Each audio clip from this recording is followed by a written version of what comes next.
Welcome back, YouTubers. Today on your Daily Dose of Drive, I was going to make some content about how to change a tire.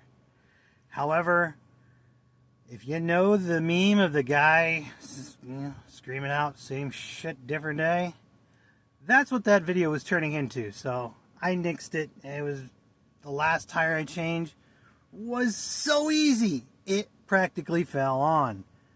This one, same tire, same size, same everything. I was killing myself to get it on. So I decided to nix that because I can't show you guys the lost art of tire changing on the side of the road. I didn't have the right tools. I'm using the generic stuff. I thought I had my tire spoons with me. I don't. So I had to use the stuff I could find. When you do stuff that way, it works, just it doesn't work as easy as you think it would. So on this video, I decided that I want to show you guys the minimum amount of tools you should bring if you're going to be a nomad. This stuff is just something that will help you out in a daily breakdown scenario. Tire going flat, belt popping off. Most scenarios like that. I carry a little bit more.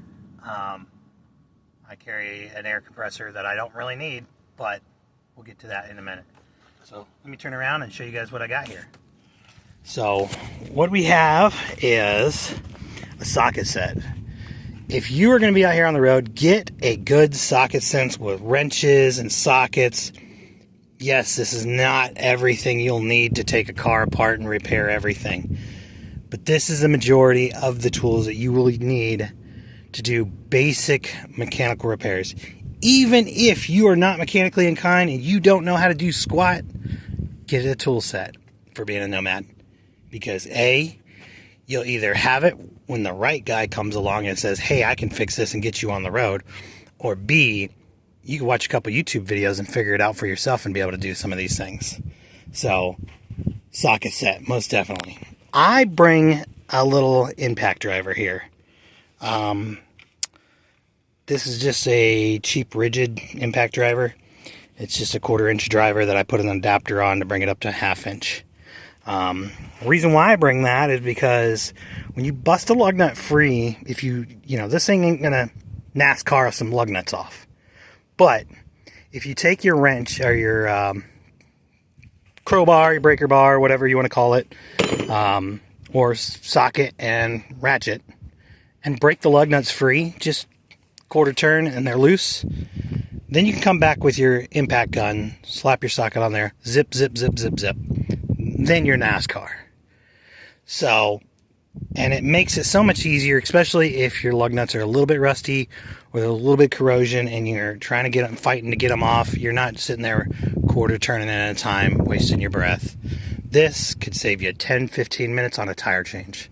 I've watched people change tires on the side of the road with just basic tools. If they have this, I've literally pulled up, changed the lady's tire in like 3 minutes, and she was like, "You're done?" So, impact gun. That's another thing. Hammers, screwdrivers, stuff like that. Ratchet straps.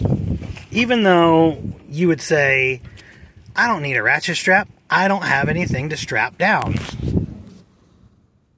Get a ratchet strap. Because you never know.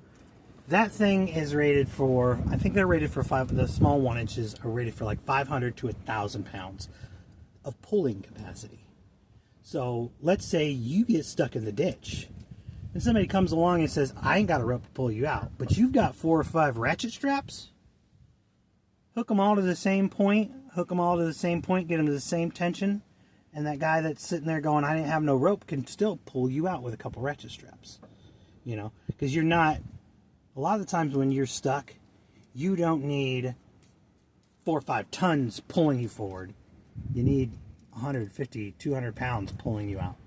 And that's all it takes, is a little bit of extra leverage to get you out of a stuck spot.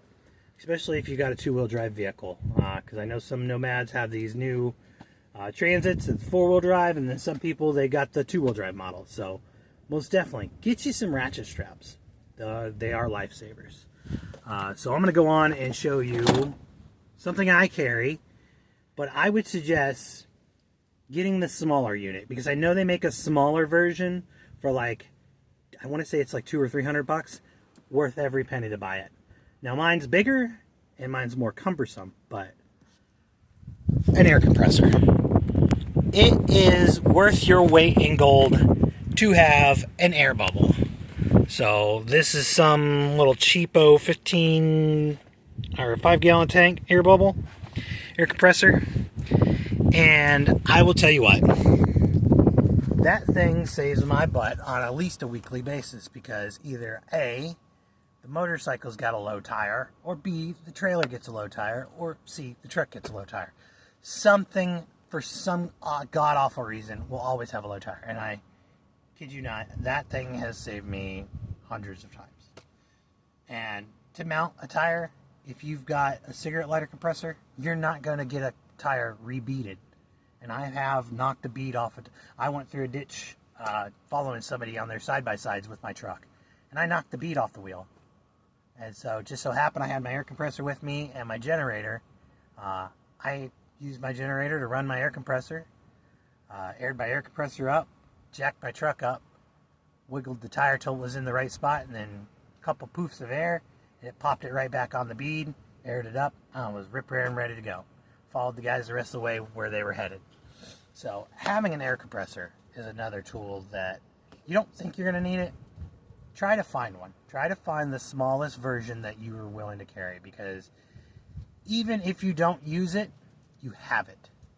And it's better to have it and not use it than to not have it and need it.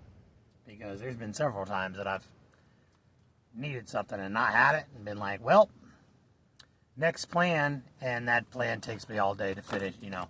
If I have it with me, 5 minutes, I'm back on the road. If I don't, I've got to go take a motorcycle, drive into town, figure, you know, carry whatever I need to fix or whatever, and fix it that way. So that's my list of tools that I would suggest bringing if you're going to be a nomad. So I wouldn't leave home without any of these, because I can tell you hundreds of stories of me having a tool that literally walked up on somebody and been like, oh, hey, look, you got a loose nut and a bolt here. That's why XYZ's not working. Or, oh, your belt just popped off. Nothing's wrong. Let me pop your belt back on, but I needed a tool to pop their belt on. That's been a lot of the scenarios. So carry tools with you. Back to the channel. So we're sitting at 41 subscribers the last time I've checked. So if you see this video, like, comment, subscribe. I think I'm going to leave courtside either at the end of February or middle of March to head back home. And I really want to have 50 subscribers so I can take you guys on my journey back home while I'm live streaming it. I want to live stream, not the whole way home, but me driving down the interstate, talking to you guys, you know, for your entertainment and mine. I want to show you guys what it's like on a daily to drive down the highway and do the things that I do. I've got to go back home for an eye doctor's appointment, so I want to bring you guys along for that. So 9 more people and we can go live streaming on the road. So remember, you got a friend that's like, hey, thinking about being a nomad, suggest them to this channel. Tell them to subscribe. Every day I will divulge my secret tips on how I survive out here on the road.